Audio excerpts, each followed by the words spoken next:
You'll be able to find these products on magiccollection.com, so feel free to take a screenshot if you want to know what I used. Anyway, starting off, so this is how big you want your pieces to be for this particular look. I'm using large knotless box braids. Remember, when you are sectioning out your hair, each piece should be the same exact size, and you should feed in the same number of pieces in each section. Otherwise, your braids will not be uniform and they will be uneven. So make sure they are the exact same. So starting off, I left this in regular speed so you guys can see exactly what I'm doing, when I'm doing, and how long it actually took. So basically, I am, for each piece, I know this is tedious for some people, but for me it is not. It makes sure that the hair is extra smooth, especially when your clients have textured hair like mine. So I smooth out the piece after I comb in the product, and I smooth out each section to ensure that the base is extra smooth.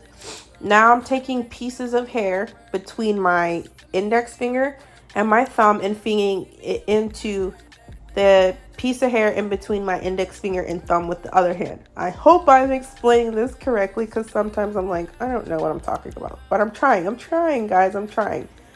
So for this particular look, I fed in 6 pieces of hair for each braid. Remember, each little piece of hair is the same size. I explained this poorly in the beginning because it was going too fast and I edited my pictures too quickly. But basically, it was how, and you can feel free to go back and look and pause in the beginning if you need to. But for each row, it's 19 pieces of hair.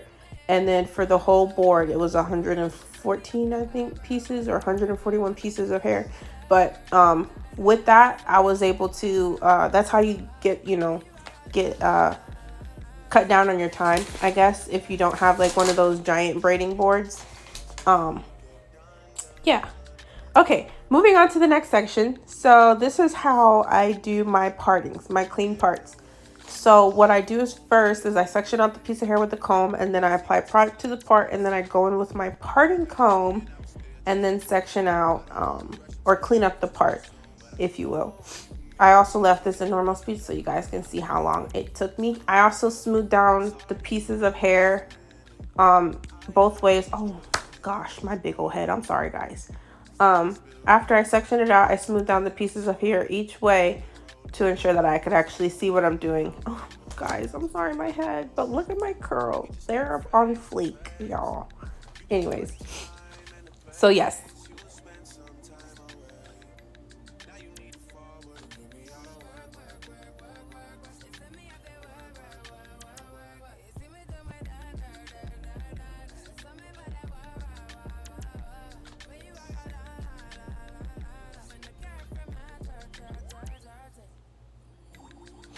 All right, once the parting is clean, as you can see, my method, I apply the product, I smooth out the hairs on top and smooth out the hairs on the bottom of the square, and then I split it into 3 for my braids. And then the first piece in my finger, my index finger, is my finger, index finger, pointer finger. Take my comb, smooth out that hair. Then I cross that middle piece underneath the left piece. Then I smooth out the right piece in the middle fingers, between the middle finger and the thumb. And then I feed in, I know it's very hard to see, but basically I feed it in so that it feels like regular 3 strands, I guess. And then I change my hand placement to be, what is this, underhand, overhand? It just allows me to have a better grip, ensure that the tension is tight all the way through. Mind me, guys, I'm getting over a cold. If I sound a little nasally, I apologize.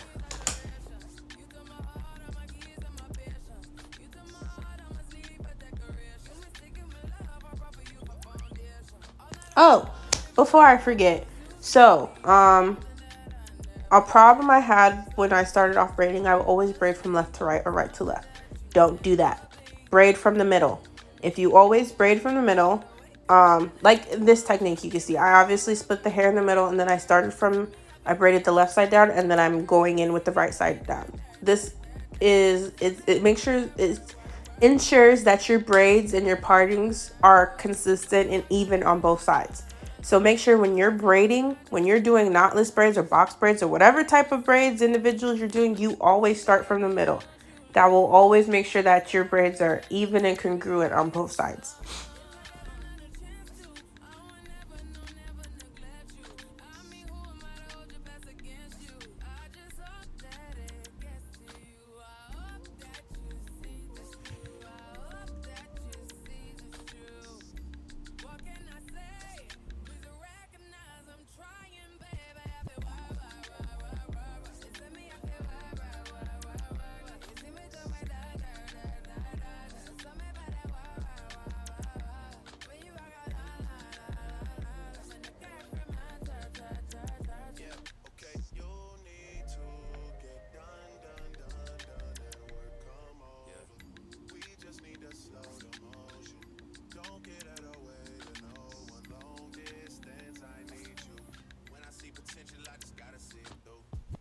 So sometimes I get questions a lot on how I know how many partings or sections to have for each of the different size braids.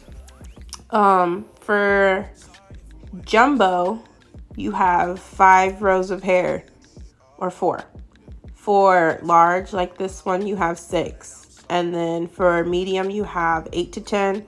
And then extra small, you have more and more and more as, you know, the braids get smaller and smaller. But for this one, because she has large knotless braids, she has 6 rows of hair, or 6 rows of braids. As you can see here, yes, I did part in the middle. Parting her hair in the middle, and then, you know, folding up that one side and then working on the other, and then I will come back and finish on the other side. All right, and I sped this one a little bit so you guys can see what I'm doing, but just on a faster pace, because I know you're probably tired of seeing me braid same piece over and over. Oh, actually not, because y'all are here for my educational expertise.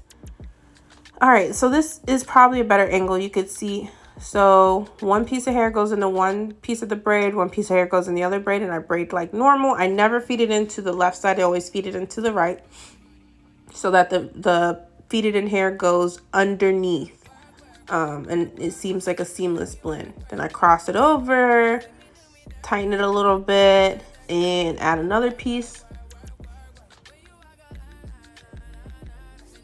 Then I braid some more, smoothing out all the pieces of hair, her hair as well, just to make sure that it's a seamless and smooth blend and that there's no frizz or flyaway later on.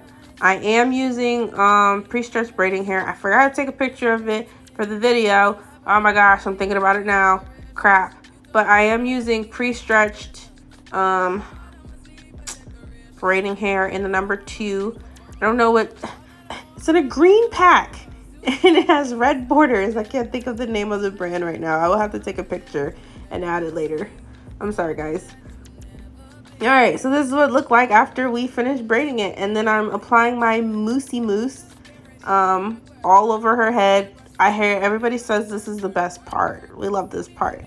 I actually had to apply so much of the mousse to her head because you know, you got to make sure you get it everywhere, braiders. You can't just throw it on top. It has to go everywhere, all over the braids. Otherwise, it's not even.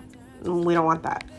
So after I did do this, then I sprayed it down with some oil sheen and dipped her hair in some hot water and oiled her scalp and laid her edges. Oh, don't come for me, guys, but I know some people are like, oh my god, you don't do edges and blah blah blah blah. Some of my clients, like her particularly, we don't like the swooped out dramatic edges. Some people just don't like the layered edges, and that's fine. So we just swooped hers back.